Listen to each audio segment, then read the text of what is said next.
areas we want to talk about. One is your other steak, which is unusual for a 9 steakhouse to have more than one type steak. So we've talked about your filet, which always is a good cut, but I think that's always been associated with maybe a female version, the smaller petite thing, etc.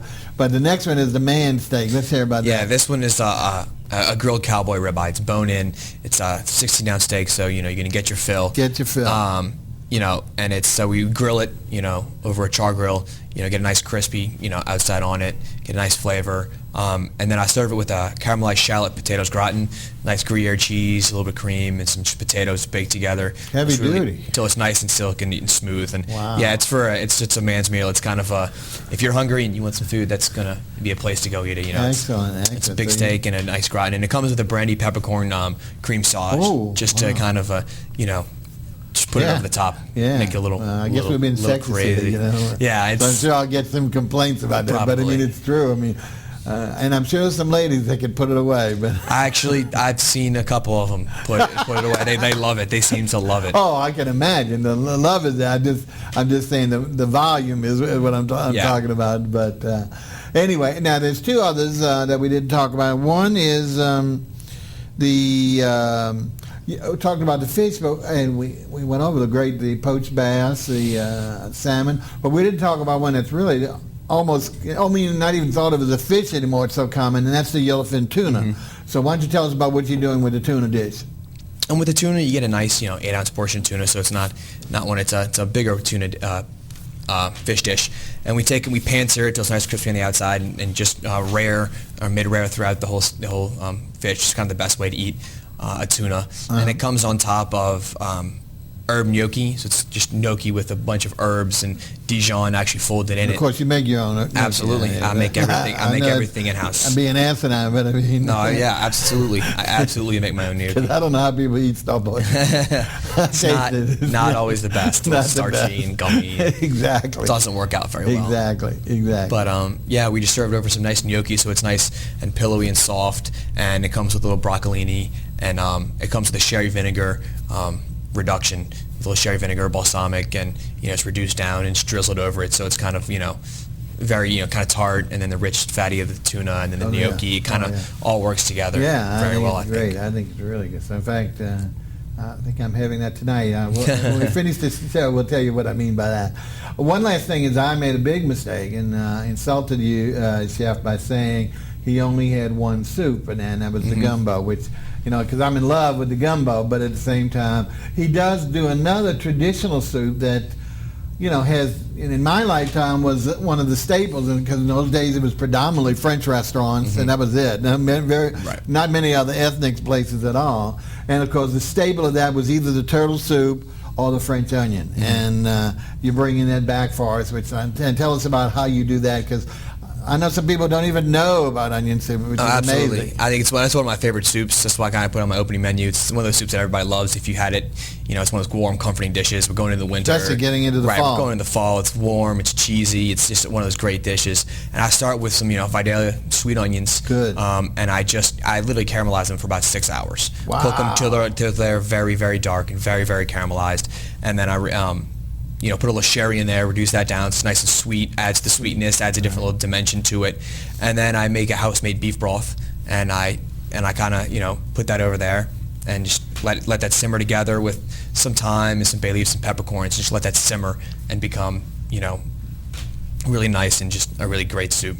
It's one of those things. Then we take it, we make our own bread in house. We make our own. That's what I was going to answer. The bread topping. That's the key. We make our own bread in house every day. All the old bread we use in the croutons for the salads and to put on top of the soup. So it's a nice house-made brioche crouton on top. Wonderful. We top it with really nice Gruyere cheese and get it all melty. And do you actually, loves it. seal it? Is it so you have to break that seal? No. It's coated in cheese on the top. Right. But so it's nice and cheese. Can kind of spoon into it. There's no real work into it, but yeah. And then we do make our own bread in house. It's a great bread. It's kind of our little take of a brioche bread. Little rolls. Now those served at dinner? Those are served every table. It's house made. So we kind of Well, yeah, we're going to talk Put our about own- your great dessert chef in a little bit, but I Right. mean, We obviously, put our own craft she's into a good everything. baker, too. Yeah, she's a For the baker, too. bread baker. Yeah, so we put our craft into everything. There's really not a whole lot of stuff we like to buy. We kind of like to show what we've learned and show what we know how to do the best. So we make our own bread, and it's very nice and pillowy, and we kind of top it with a really nice honey butter and just kind of brush it on there for you. So it's a little bit sweet, a little bit savory, and it's a really nice bread, and I think it's, a home run, and everybody seems to love it. Excellent. Boy, now, is there anything that we have that you, and I know you're, as a typical chef today, you're going to be moving the menu, et cetera. Is there anything that's been added since the initial that's a staple right now? Or are you... Right now, I'm kind of just, this is Okay. still the menu Well, yeah, you that I gotta get the started with. kinks out. I got to get started, get it rolling. There's a couple things that we're kind of working out to put on the menu. House-made carbonara, we've been testing out, running as a special a couple wonderful. times. Wow, that'd be a great addition. House-made spaghetti, and with the nice yolk, and for winter that's going on the menu. And then we've been working and putting on a shrimp and grits appetizer on the menu. My kind of take of a shrimp and grits with a nice Asiago stone ground cheese grits. Ooh. And topped with my version of a New Orleans barbecue sauce. A lot of Abita beer and a lot of Worcestershire sauce and a lot of those kind of things. Kind of get those in there, and so each kind of and some local shrimp. Now that is coming back. Okay, folks. Well, we've been talking to Chef Ray Gruetzke. We're going to rehash a little bit before we go into the musician. And kind enough to come in today is we said it's a 4-week-old restaurant, huh? Yeah, we are this second day of my 4th week. Second day of the 4th. It's great Yeah. when you can measure it like that. Yes. Just thinking a few more, you won't even know. I don't even know. But right now, I still have my bearings about me. Right, and so we said he's located to 127 North Carrollton and named it dutifully so, Rue 127, in the former arabesque little shotgun that he's repainted, just really made it bright to really wow you on the street. Stands out really nice without being glaring. As we said, right now he's closed on Sunday and Monday, dark on Sunday and Monday, and only open for dinner at the present time. Starting at 5:30 or what? 5:30 is our first 5:30. seating. Okay, and then of course as he grows, he's planning on adding some lunch, perhaps, and also a Sunday brunch, which would be his natural. It seats about 30 inside, maybe 8 with some outside seating right now, which you want to jump on right now, either in the gallery or out front under the umbrellas, because I know I ate outside a few nights ago. It was just magnificent. And we were in Chicago about a year ago, and I forgot what part of the season it was, but they keep calling it al dente. We have to say everything's Right. al dente. A restaurant with al dente seating, Right. And I mean it's packed. I mean you've got to reserve the al dente seating. 'Cause Right. It's so unusual. Right. And it was funny because it had some bad things too. But then it was just it was like worship where we could, if we could tolerate the heat, I guess we could do it all summer. Right. Anyway, so he's got it going there, and he's looking for you. What we're going to do now is go ahead and listen to our second song. As we said, we've got another local musician, a young man named Stephen Lanier. I believe he's from Metairie. He came in a few weeks, or maybe probably a couple of months ago now. It's been a while because I don't recall exactly when. But we're going to go ahead and listen to his second song, and then we'll come back and we're going to talk about this great pastry chef that he has, and let you see some of the phenomenal dishes that she's prepared for the restaurant. So catch us on the other side. Let's hear what Stephen has to sing about. This song's called You Lie.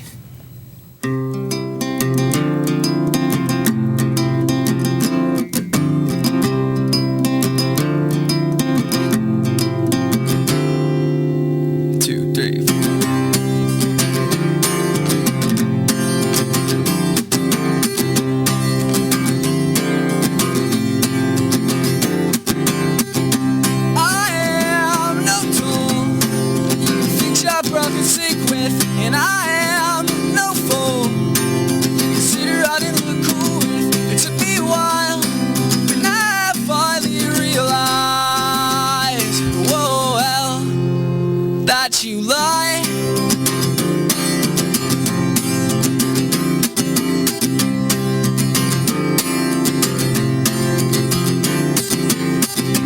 I am no plaque that you can hang up on your wall.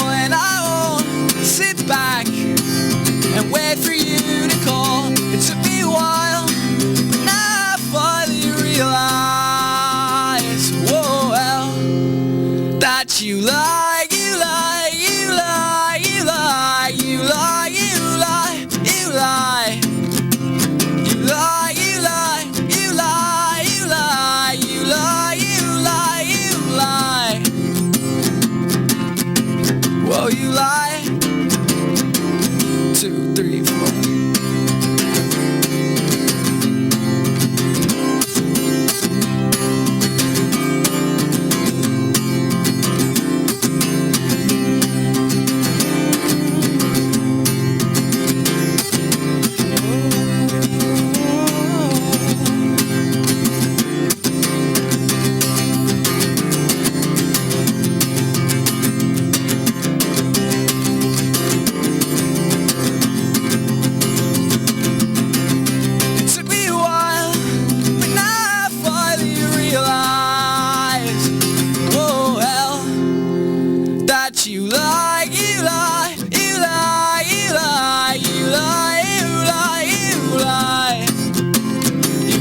That was Stephen Lanier, I believe, of Metairie, giving us one of his original compositions, and he'll be back for one more song before the close. Okay, as we mentioned, we've been enjoying ourselves speaking to Chef Ray Gruetzke of Route 127 Restaurant, and we've heard what he's got to serve. Now what we're going to talk about, of course, is the desserts, which, of course, everyone loves. And he's been real fortunate to get a lovely young lady who's a pastry chef. And why don't you tell us a little bit about the connection, how you found her, or whatever, and before we take a look at some of these great dishes that she's putting up. Yeah, her name's Joanna Palmer. We actually happened to work together at Commander's Palace when she was working pastries there, and I was working the line over there. We just kind of, hit it off and, developed a nice relationship, and she's great at what she does, so I jumped on the opportunity to get her to come work for me. Is she from here as well? Or? No, she's actually originally from Florida. Florida, she's from Daytona, okay. Florida. She went to the CIA around the same time I did. Oh, okay. But never met her when I was there. Actually, I ended up meeting her after she came. We both had a job at Commander. Oh, okay. So you met her really actually just at the restaurant? Yes. Oh, okay. Great. Well, folks, she does a dynamite job, presentation and taste-wise. And for those, I hate to say this, but I don't know, because a lot of chefs do a good try, but there's a big difference between baking and cooking. And the precision required to baking, not only from the ingredients, but just to the presentation, to the taste, is it's to its own self. And I know a lot of good chefs try to put out that product as well, and they put out, for the most part, an edible product. Right. But there's always a distinction when you have a true baker who is able to get in there and do his or her specialties. So let's take a look, and I'm sure you'll agree when you see these three great presentations they brought, and we'll talk a little bit more. Maybe you can tell us about some of the other things she does. Let's take a look at our first one, and look how nice. This is simple in its beauty, but let's talk about it, please. This is our version of a cheesecake. It's kind of a Newark style. It's kind of dense, creamy, and rich, but we actually, instead of doing just a vanilla, we do it with brown butter. So we make a brown butter cheesecake and a brown butter graham cracker crust. Crust, yes. So it's kind of a nice sweet and savory combination. It's smooth and the crunchy crust. Right. And it comes with a salted caramel, and a house-made almond brittle. Almond brittle. You don't see that anymore either. That used to be, again. We like to bring a lot of things back. They were great for, at one time for a reason, because they're good. So we decided to, take it and put our little twist on it, make it a little bit different, a little bit better than it was, hopefully, before, but still bring back the classics and things that everybody likes to eat and everybody knows. Sure. It's that comforting wonderful. experience. That really brings it, because that's something, and I don't know about you folks, but I know back in my day, brittle was, just, again, a standard that you never find anywhere today anymore. But now, and again, even though in its simplicity, there is the taste where the situation is, and the next two are really art pieces as well as flavorful desserts. Let's take a look at the second slice, and look how magnificent this is. What exactly is this, please? Well, anybody from New Orleans knows what this one is. It's pecan pie. Everybody loves it. Can't miss it. Can't pass it up. It's one of my favorite desserts. Just, grow up eating it. It's never going to go away. So. And how is hers? And it's a bourbon pecan pie. Bourbon, okay, good. So it's nice. It's nice custardy bourbon custard with a nice flaky butter crust, topped with toasted pecans, and then with a